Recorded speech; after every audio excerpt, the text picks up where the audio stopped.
video is going to focus on the role played by gender and gender norms in the earliest of civilizations.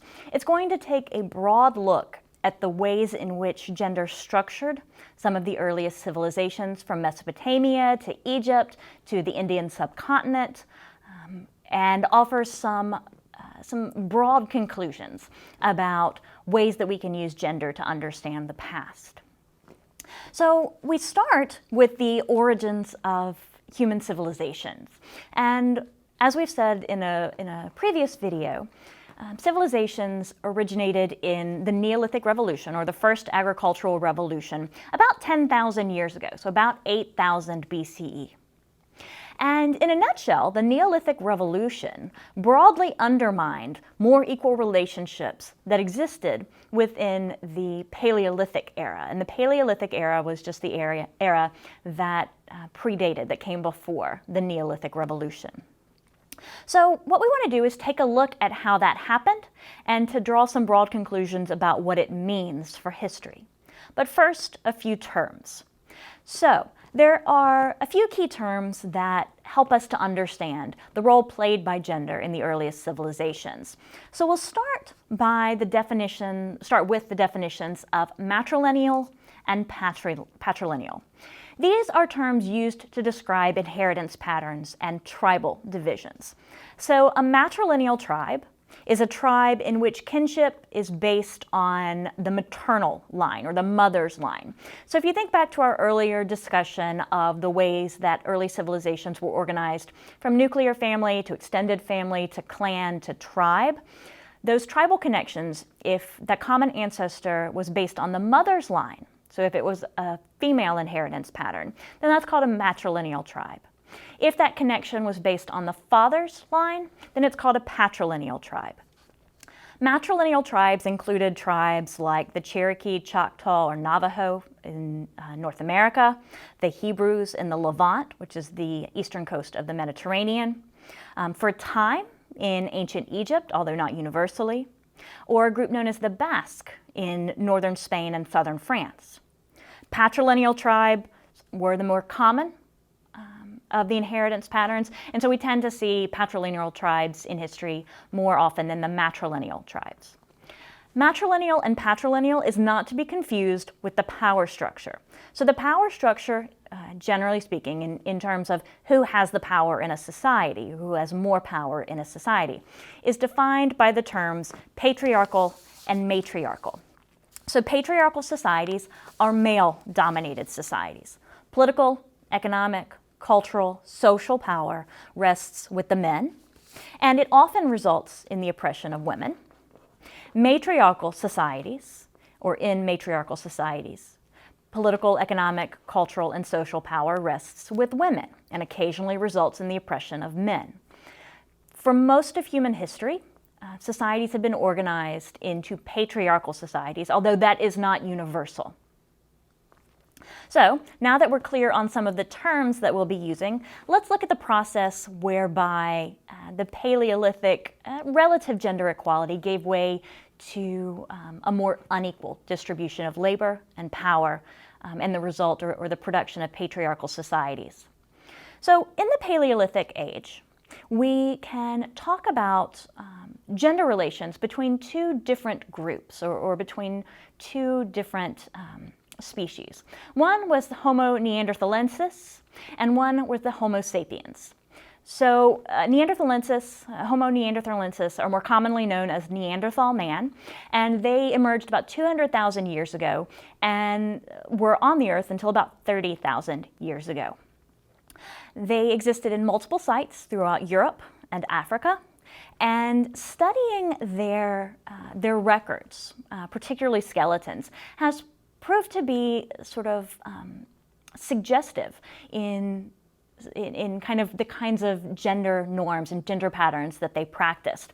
So for example, these archaeologists and historical anthropologists have studied the patterns of wear on teeth.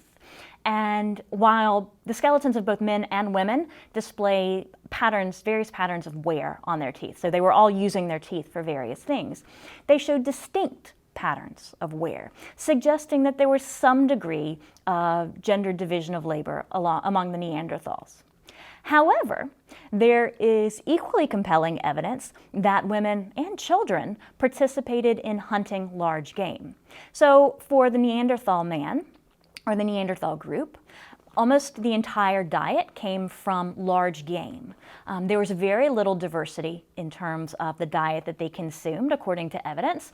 And so what that suggests is that everyone participated in hunting large game. You see evidence of fractures, breaks, damage to female and juvenile skeletons, similar to that of male skeletons. Because there was a relatively little diversity of food and a lack of evidence of other tools like needles to suggest female skills-based trades, archaeologists and anthropologists have concluded that men and women among the Neanderthal species engaged in sort of common practices. There was some division of labor, but very little division of labor as these things went. Compared to other prehistorical groups such as Homo sapiens, which are the anatomically modern humans, among those groups there's far more evidence suggesting a strict division of labor. So Homo sapiens first emerged about 195,000 years ago, and modern humans fall into this same category, so they haven't disappeared from the earth yet. And they engaged in a much more diversified, a much more stratified kind of society. So among Homo sapiens, the evidence suggests that men hunted while women gathered and did the bulk of child rearing. Women tended to specialize in skilled craft work like sewing, as evidenced by tools such as needles that have been left behind.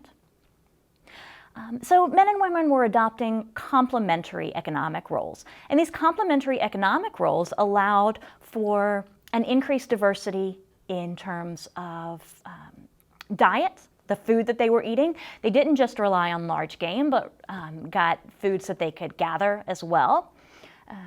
And that gave the Homo sapien an advantage, or Homo sapien groups an advantage over Homo neanderthalensis. Women tended to stay closer to home, participated more in child rearing, and so they would be responsible for gathering food.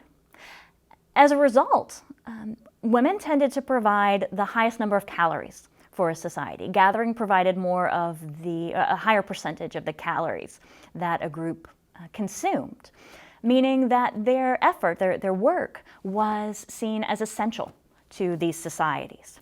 So even with a stricter division of labor, there was a relative gender equality until the Neolithic Revolution, until agriculture came along.